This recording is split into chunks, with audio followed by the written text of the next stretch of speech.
One UK town still has a butcher who wraps your meat in brown paper and knows your grandmother's maiden name. Progress is brilliant unless you accidentally erase what made life worth living. Across Britain, some towns did not chase the chain stores, the parking meters, or the brutal efficiency of modern life.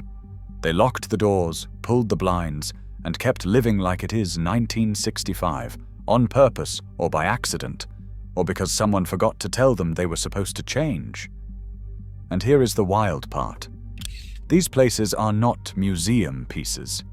They have working post offices, proper chip shops, and market days that have not changed since the Beatles were still considered dangerous. In a country that updates its transport apps more than its values, these towns stuck with independent bakeries, handshake deals, and church bells that still matter. So today, we are counting down 10 UK towns where it looks like the 60s hit pause and nobody has hit play since. No theme parks, no quirky branding exercises, just real places where time refused to cooperate. One town has a barber who still uses a straight razor and knows every scandal since Harold Wilson was Prime Minister. In another, their idea of streaming is the river behind the village green. Think you know quaint? Cool. Let us see how long your contactless payment survives in a town where the corner shop still has a tab book. But wait until you see the one where they still have a manual chain ferry, with an actual chain like Victorian engineers intended. Like this video if you secretly wish your high street still had a greengrocer who knew your name. Subscribe so you do not end up in a town that replaced its library with a Greggs. Let us break it down. Number 10. Rye, East Sussex. In Rye, they do not just remember medieval England, they are still living in the architectural remnants. This is a town where cobbled streets are not a tourist gimmick, they are the actual infrastructure. Mermaid Street looks like someone laminated the 15th century and never looked back. The whole town is built on a hill that used to be an island, and somehow that makes perfect sense when you are there. Medieval. Population approximately 4,900, but it pulls in close to 1 million tourists a year. Why? Because Rye does not do themed experiences. It is the experience. This town is so locked in the past, the biggest controversy in recent years was whether to allow a Costa coffee. Spoiler, they did not. The locals would rather drink Thames water. Here is what nobody tells you. It is not all postcards and cream teas. Median home price around £465,000, which yes, is basically a time machine with a mortgage attached. Crime rate extremely low. You are more likely to be judged by someone sinnen than mugged. Unemployment around 3%, with small businesses and tourism keeping things steady. But then there is the catch.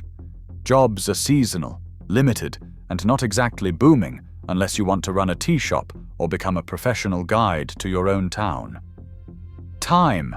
A Reddit local put it best. It's like living inside a jigsaw puzzle your nan started in 1987. Charming but slightly claustrophobic. Emotionally, it's gorgeous. Financially, manageable if you do not mind paying London prices for the privilege of living somewhere that banned the 20th century. But culturally, you better like visitors. So many visitors. Tourists outnumber locals 10 to 1 in summer, and they all want to photograph your house. Visitors. This is the kind of town where restaurants close when they feel like it. Wi-Fi passwords involve going to someone's actual house, and the same families have been running shops since before decimal currency. Picture yourself stepping out of a bakery where your bread costs £2.80 and the baker knows your dog's name. You walk past a bookshop that smells like 1953, not desperation and vaping. The harbour sits below, fishing boats bob gently, and nobody knows what TikTok is. It is kind of perfect. Rye might be stuck in the past, but the next town built its entire identity on never changing anything after Captain Cook left. And trust me, the weird is just getting started. There is a town in North Yorkshire, where 199 steps lead up to a ruined abbey, and the local chip shops still argue about whose batter is more authentic. Whitby is the kind of place that feels like a Gothic postcard left behind and repurposed for tourism. Perched on the North Sea coast where the River Esk meets cliffs, it is surrounded by history, Dracula fans, and people who still know how to gut a fish. The harbour splits the town. East side has the abbey ruins and cobbled streets. West side has Victorian guest houses and the Captain Cook connection, and both sides have an unspoken agreement to keep everything exactly as it was when your grandparents honeymooned there. No chain stores. Well, one or two, but they are hiding like they are embarrassed. But here is the twist. Population is around 13,000, and seasonal tourism brings over 1 million visitors annually. Median home price is approximately £280,000. Not bad for a literal seaside postcard. Violent crime is virtually non-existent. Crime here often means someone left their car unlocked and nothing happened. Jobs are mostly tourism, fishing, and serving food to people who drove 3 hours for authentic fish and chips. This is the kind of town where the most reliable economic indicator is whether the Goth weekend happened yet. Yes, Whitby hosts biannual Goth festivals because Bram Stoker set part of Dracula here, and now people dress in Victorian mourning clothes twice a year and nobody bats an eye. It is brilliant. A local described it perfectly. It is like living in a heritage centre that occasionally floods and always smells of vinegar, in the best way possible. Emotionally, Whitby is a throwback dream. Financially, it is manageable if you do not mind your main income being seasonal and your winter being darker than a Morrissey album. You trade convenience for character, fast food for fishing boats. And let us be honest, maybe that is worth it. Okay, can we talk about those 199 steps? Whitby has 199 stone steps leading from the harbour to St. Mary's Church and the Abbey ruins. Tourists count them going up. Locals stopped counting in 1847. By step 150, your legs are pleading for mercy and your lungs are filing a formal complaint. Beautiful views, yes. Functional cardiovascular system, optional. Picture waking up to the sound of seagulls screaming territorial disputes. You walk to the harbour, wooden boats, turquoise water, the smell of fish and chips at 9 in the morning because someone is already frying.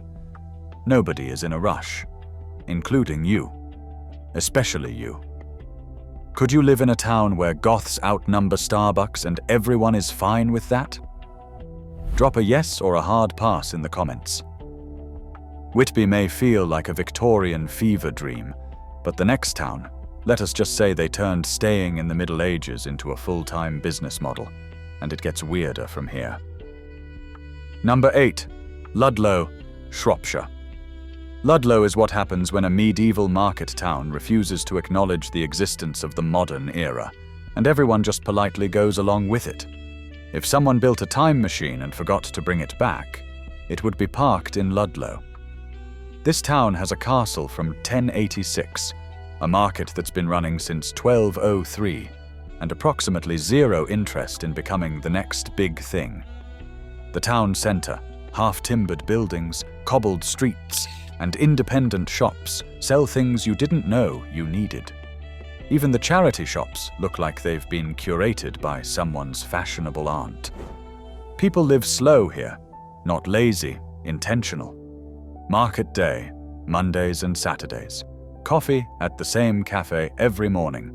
And a food scene that's shockingly good for a town of 11,000 people. But here's what nobody tells you. Beneath all that medieval charm is a surprisingly functional town. Population approximately 11,000. Median home price around £320,000. Yes, really. Cost of living about 8% lower than the national average, but housing isn't cheap because everyone wants to live here. Crime rate significantly below the national average. Ludlow's idea of crime is someone leaving a trolley in the wrong place. One Reddit user summed it up perfectly. If you like your history served with excellent sausage rolls and zero sense of urgency, Ludlow's your place. If you're running from big city stress, congratulations. Your therapy starts at the castle gate. Emotionally, living here feels like inheriting a really expensive antique that you're not allowed to modernize. Financially, it's pricey, but you're paying for quality of life, not square footage. Let's talk about Ludlow's food scene. This town has more Michelin-starred restaurants per capita than most cities. You're in a medieval market town in Shropshire, and you're eating food that would make London chefs weep with envy. Meanwhile, your actual city has 17 pret-a-mangers and a Nando's with a wait time. Make it make sense. Be honest. Could you live in a town where the biggest excitement is a butter shortage at the farmer's market? Yes or absolutely not. Ludlow is proof that you don't need modernity to have standards. You just need a castle, a good butcher, and the confidence to tell Tesco to do one. Stamford is what happens when Georgian England had a really good day and someone preserved it in amber. If Jane Austen designed a town and then insisted it stay exactly that way forever, it would be Stamford. This place is straight out of a period drama that hasn't realized filming ended. Stone buildings, church spires, and a town centre where every building looks like it's auditioning for Pride and Prejudice. Nestled in Lincolnshire, with a river running through it, Stamford has been a market town since medieval times. But it's the Georgian architecture that makes it special. Honey-coloured stone, elegant proportions, and a preservation order that basically says, don't even think about touching anything. Now let's zoom in. Population around 20,000. Not one of them seems in a rush to install solar panels or modern shop fronts. Median home price approximately £350,000. Price of Georgian elegance, apparently negotiable but not cheap. Crime rate less than half the national average. Property crime low and trending lower. Job market solid in retail, education, and heritage tourism. Also wedding venues because of course. A local wrote that Stamford is like Downton Abbey without the drama. Just don't try to modernize your shopfront. The conservation lot will have your head. You are not just stepping back in time, you are contractually obligated to stay there. Financially, it's manageable if you embrace the fact that your town is a listed building. Emotionally, if you're into architectural perfection, independent bookshops, and living in a place where every street looks like a film set, this place hits like a warm scone with clotted cream on bone china. Okay, let's talk about Stamford's preservation obsession. This town is so protective of its heritage that even replacing a window requires planning permission and potentially a letter from your ancestors. Try putting up a satellite dish and see what happens. The entire town will passive-aggressively discuss it at the parish council meeting while sipping tea from proper cups. Stamford's crime rate is nearly half the national average. Meanwhile, 3 towns over, you are more likely to have your bike stolen than find parking. Remember Rye, with medieval cobbles and tourist congestion. Stamford gives you Georgian elegance and a preservation order that functions as social control. But if you think Stamford is frozen in time politely, wait until you see the town where they just gave up on the 20th century entirely. Hay-on-Wye is where retired teachers, escaped librarians, and people who think books are better than humans all go to live in peace together. Let us set the scene. Hay-on-Wye is a small market town on the border of Wales and England. But instead of fading into obscurity like so many border towns, Hay evolved, sort of. When the economy tanked, someone decided to open a second-hand bookshop. Then another, then another. Now there are over 20 bookshops in a town of 1,900 people. That is one bookshop for every 95 residents. It is not a town. It is a library with cottages. Hay-on-Wye is a walking contradiction. You will find rare antiquarian books next to practical hiking guides, literary festivals next to farm shops, and tourists from all over the world standing in a field wondering why they just paid £40 for a first edition of something they will never read. Okay, let us talk numbers. Population around 1,900, not counting the tourists who descend during the annual literary festival. Median home price approximately £320,000. Cheaper than London, more expensive than admitting you have a book addiction problem. Rent approximately £850 per month unless your landlord accepts book reviews as partial payment. Not a joke. I have seen the contracts. Crime is low, unless you count how aggressively some of the booksellers judge your reading choices.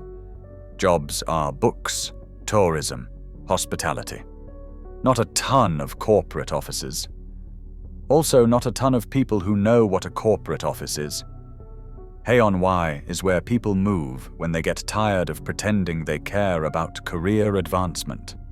Direct translation from a local: if you own more books than furniture, welcome home.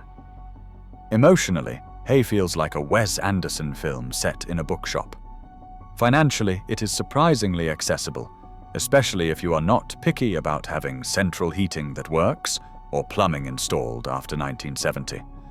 Look, I love literary charm, but can we talk about parking during festival season? There is none. Every car park is full, every verge is occupied, and every resident is considering charging £20 for driveway access.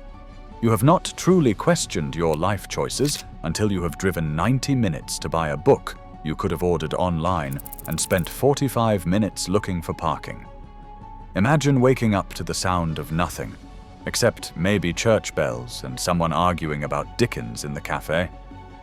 The sun cuts through the Wye Valley like a bookmark. You wander into a shop that smells like paper and old glue. Someone compliments your taste in obscure poetry. You do not know if that is a compliment or a threat. You say thank you anyway. Could you live in a town where the town slogan might as well be "Books Not Bedlam"? Yes, sign me up for the weird. No, I need Wi-Fi and flat surfaces. Stamford had Georgian elegance. Hay has a man named Gwyn who runs an entire bookshop from a castle and once declared himself King of Hay. Totally different skill sets. Berwick-upon-Tweed is what happens when England and Scotland spend 700 years fighting over a town, and the town just gives up and stops updating anything. If medieval defense walls and 17th century ramparts designed a town together and then retired there with matching pikes, it would look like Berwick-upon-Tweed. This place feels like a time capsule. Tucked on the England and Scotland border, right on the River Tweed, this place is a time loop with excellent defenses and questionable weather. The town is surrounded by Elizabethan walls that are still intact, which is wild because most English infrastructure from that era is now a Wetherspoons. There are 3 historic bridges, cobbled streets, and a town centre where time did not slow down, it just stopped filing updates. And here is the thing, it is not themed. No one is trying to look historic, it just never modernized. And somehow that makes it timeless. Now, let us talk real life. Population approximately 12,000 full-time residents. Median home price around £200,000. Turns out history plus location equals relatively affordable, at least by southern England standards. Crime rate very low. Someone left their bike unlocked for 3 days, and it is still there level. Job market includes tourism, agriculture, and some retail. Your career growth is limited unless you are really into heritage interpretation or sheep. One local wrote that Berwick is like if medieval town planning and Victorian architecture had a baby and forgot to update its software. It is charming and slightly allergic to modernity. Living here is equal parts beautiful and windy. You will find your inner peace. You might also lose feeling in your extremities due to North Sea gales, but that is character building. Want cheaper housing? Go inland. Want medieval walls and 3 bridges? Prepare to pay for authenticity and own at least 4 fleece jackets. All right, can we talk about Berwick's weather? This town sits on the North Sea coast with nothing between it and Scandinavia except seawater and regret. The wind does not blow here. It attacks. Your umbrella will be inside out before you finish the thought, it is only drizzle. Imagine waking up to the sound of gulls and distant bagpipes, because you are on the border and Scotland is right there. You walk past rampart walls that repelled armies, smell bacon from a cafe with no name, and realize nobody is checking their phone because there is better signal from carrier pigeons. Berwick's biggest crime is someone dropping litter near the walls. Meanwhile, 4 towns to the south, people are dodging potholes the size of bathtubs. But if you think Berwick is frozen in time on purpose, wait until you see the next place where the town actively resisted the 20th century and won. Alnwick isn't trying to look like the Middle Ages. It just kept all the buildings and hoped you would not notice. This is a market town with a castle that has been lived in since 1096, a high street with independent shops, and approximately 0 interest in becoming modern. Alnwick is the kind of place where they will fix your bicycle and your sense of what century it is, without ever acknowledging either has changed. This is not just nostalgia. Alnwick Castle is the 2nd largest inhabited castle in England, still home to the Duke of Northumberland, and it doubles as Hogwarts in the Harry Potter films. Yes, actual Hogwarts. The castle has been in the same family since 1309. Meanwhile, most people cannot keep a houseplant alive for 3 months. Under the nostalgia, there are real stats and real life. Population is around 8,000. Just big enough for variety, small enough that everyone knows which family owns the castle. Median home price is approximately £265,000. Cost of living is slightly below the national average. Crime rate is low. Someone left their shopping on a bench and came back an hour later to find it exactly where they left it. The job market is small town and steady. Tourism, agriculture, retail, and heritage sustain most work. Your job pool is shallow. Your commute is a pleasant walk past medieval gates. Living here means your budget breathes easier. No London prices, no rush hour traffic, and if you are lucky, your neighbor might invite you to the castle garden. But it also means limited options. Your career ladder has 3 rungs, and the top one is local business owner. Your nightlife is quieter than a library on Sunday. Your grocery shopping happens at a co-op that closes at 8 p.m. and thinks that is generous. Okay, Alnwick, we need to talk about your castle. You have one of the largest inhabited castles in Britain, and tourists come from around the world to see it. Meanwhile, the rest of the town is just quietly carrying on like having a castle is perfectly normal. People shrug. Oh yes, the castle. Lovely family. Been there ages. Now about this rain. Picture stepping out into your front garden in the morning. The castle looms in the distance, stone and permanence. You wave at the same person who has been walking their terrier since before decimal currency. The air smells like cut grass and the local bakery. You feel safe. Still, steady, like maybe the world is not falling apart. Not here, anyway. Alnwick's idea of controversy is whether the castle should open on Mondays. Meanwhile, 3 hours south, cities are installing facial recognition cameras and hoping for the best. Stamford gave you Georgian town planning. Hay gave you bookish chaos. But Alnwick gives you a literal castle, a market square, and the quiet confidence that comes from 900 years of continuous habitation. Welcome to Lavenham, where the 15th century never ended. They just opened a gift shop. Look, if you're wondering why Lavenham made this list, just walk through the village once. Somewhere between the crooked timber-framed houses, the medieval guild hall, and a woman selling handmade pottery from a shop that looks like it was designed by someone who thought straight lines were optional, You realize this place didn't just survive medieval England, it embraced it like a lifestyle choice. Lavenham was one of the wealthiest wool towns in Tudor England. When the wool trade collapsed, the town could not afford to rebuild or modernize, so it did not. 500 years later, that accidental preservation makes it one of the best preserved medieval villages in England. That is not a heritage strategy. That is poverty turned into prime real estate. But under all that wonky timber, some real numbers. Population around 1,700, with more listed buildings than people. Median home price approximately £450,000, because apparently living at a 15-degree angle is not cheap. Cost of living 20% above the national average when you factor in heritage maintenance. The crime rate is low. The worst thing here is probably a passive-aggressive note about where you parked. Jobs are mostly in tourism, hospitality, and artisan crafts. Think pottery, tea shop owner, and tour guide explaining why all the houses look drunk. A local forum put it like this: "It's like living inside a jigsaw puzzle designed by someone who'd had too much mead." It's charming. It's also structurally questionable. Here is the twist.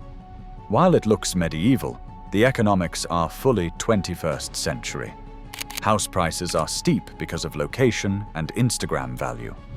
Utilities are expensive because listed building regulations mean you cannot just fix things normally.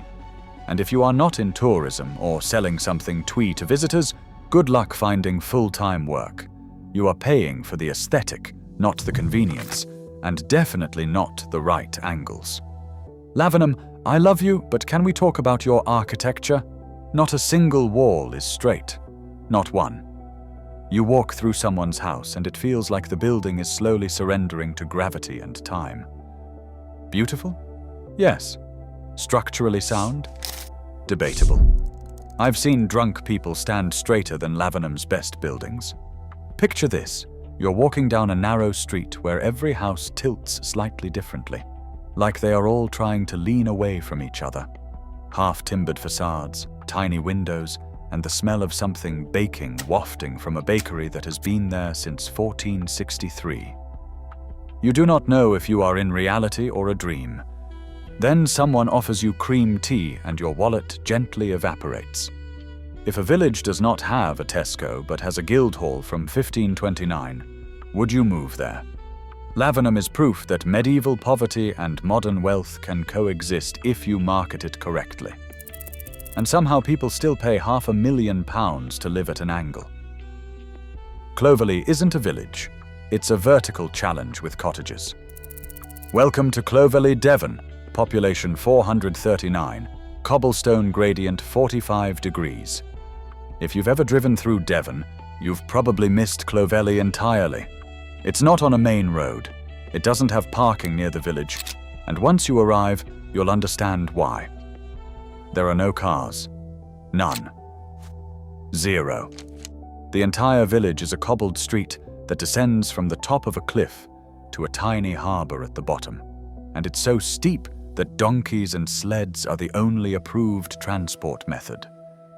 Yes, sleds in 2025, because cars can't navigate a street that drops 400 feet over a quarter mile. The buildings are whitewashed cottages straight from the 18th century. The harbour still has working fishing boats, and the energy is like someone paused a coastal village in 1750 and never pressed play. Here's the kicker. Clovelly isn't technically public. It's privately owned by a single estate and has been since 1738. You pay an entrance fee to visit. Yes, to visit a village. It's not a theme park. It's an actual functioning village that charges admission because maintaining vertical cobblestones and heritage cottages isn't cheap. Real stats, real weird. Population around 440. Most are estate employees, fishermen, or people whose families have lived there for generations. Median home price. Irrelevant. You can't just buy a house here. The estate controls everything. Cost of living? High because everything has to be hauled down a hill by hand or donkey. Job market? Fishing, hospitality, estate management. That's it. That's the list.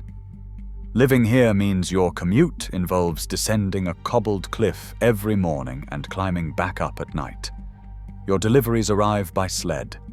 Your sense of what's normal is permanently recalibrated. It's beautiful. It's peaceful. It's also aggressively impractical. Clovelly has everything. Whitewashed cottages, a working harbour, donkeys as a legitimate transit option, and the kind of isolation that makes you question whether the outside world still exists. You can buy a postcard, a pint, and a lesson in humility when you realize you have to walk back up. Picture this. You step outside at dawn, and the only sound is the sea below and gulls screaming their eternal grievances. The street is so steep your calves are filing a formal complaint. You wave at a donkey. It judges you. You're in Devon, but it feels like you've fallen through a crack in time and landed in a Jane Austen adaptation where they forgot to install roads. Be honest. Would you live in a village where your daily commute is literally uphill both ways? If rent was free and the neighbors were donkeys and retired fishermen, maybe. Clovelly is the only place where you can live rent-free, have no car, and still be late for everything because you underestimated the gradient. In Castle Combe, time did not stop. It politely excused itself, baked a cottage loaf, and retired to a Honeystone cottage. Welcome to Castle Combe, Wiltshire, where the vibe is Cotswold's perfection, with surprisingly solid structural integrity. This place is pure medieval England with Georgian manners. The main street actually matters. People wave at each other unironically, and if you ask where the Starbucks is, they will assume you have had a stroke. Founded as a market town in medieval times, Castle Combe peaked sometime around the 15th century when it was a wealthy wool town, and it decided that was good enough. The buildings are honey-coloured Cotswold stone, the streets are narrow and winding, and the energy feels like someone cast a preservation spell, and the National Trust enforced it with legal threats. Preservation is part policy, part pride. This village did not accidentally preserve itself. It chose to. Overhead power lines are banned, satellite dishes are forbidden, and even TV aerials require special permission. The village has been used as a film location countless times because it looks untouched. It is not a working village that happens to be pretty. It is a pretty village that also still functions.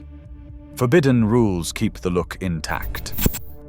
Stats. Population around 350. Yes, for real residents, not extras from a costume drama. Median home price around £650,000. Crime rate lower than your cholesterol after a month on National Trust scones. Cost of living 25% above the national average because heritage does not come with discounts. Unemployment essentially zero because anyone who can afford to live here does not need to work or works remotely while pretending they are in a Thomas Hardy novel. A local put it like this: "It is like living in a film set, except the tourists are real, and they all want to photograph your house while you are trying to bring in the shopping." So what is the catch? Well, if you are under 50, you might be the youngest person in the village by 2 decades. There is one pub, 0 shops except a tiny shop that sells essentials and postcards, and roughly 200 people named Margaret or Geoffrey. But if you are the kind of person who thinks the 15th century had it right about architecture, this village is not stuck in the past. It is perfecting it. Here is the thing about Castle Combe. Everyone is lovely, suspiciously lovely. You will ask someone for directions, and suddenly you are invited to the village fete and asked your opinion on the controversial new bench near the bridge. It is wholesome to the point of surreal. Would you trade modern convenience for architectural perfection? Comment yes, or are you joking? For the record, this is the only village on the list where you can wake up in a 400-year-old cottage, walk past a medieval market cross, and still get mobile signal. Barely. But it counts. It is like if the Archers and Midsummer Murders had a baby, And that baby won an architectural award. Smash that like button if you have ever wanted to flee society and disappear into a village where your biggest responsibility is maintaining your thatch roof to heritage standards. And subscribe if your backup life plan involves opening a tea room no one asked for, but everyone secretly needs. If nostalgia were a building material, Castle Combe would be a UNESCO World Heritage Site made entirely of wistful sighs and National Trust gift shop revenue. It is not stuck in the past. It has simply decided the present can wait outside until it learns some manners.